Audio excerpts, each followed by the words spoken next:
I am the Tofu Golem. Please enjoy the video. You begin by enabling the required settings on your phone and preparing the PC.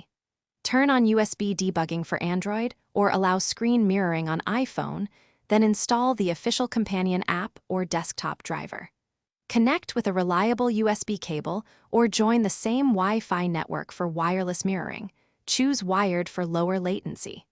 Once done, grant permissions on the phone so the PC can see its screen and audio.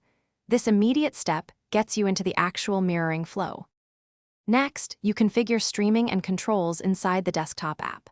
Select your phone as the input device, pick a resolution and frame rate that match your PC and network capacity, and decide between wired for performance or Wi-Fi for freedom. Make sure audio routing is set to play through the PC and enable touch control if you want interaction from the PC screen. If you see lag, lower the frame rate or resolution. If you need keyboard input, enable virtual keyboard pass-through. To finish, optimize display scaling and orientation so the phone's screen fits and text stays readable on your monitor. Make small tweaks to bitrate, latency settings, and keep the connection stable by disabling battery saver on the phone. If the device is not detected, reboot both devices, switch USB mode to file transfer, or reinstall drivers. Make sure firewall or antivirus isn't blocking the app. One key troubleshooting tip: toggle the phone's permission prompt again.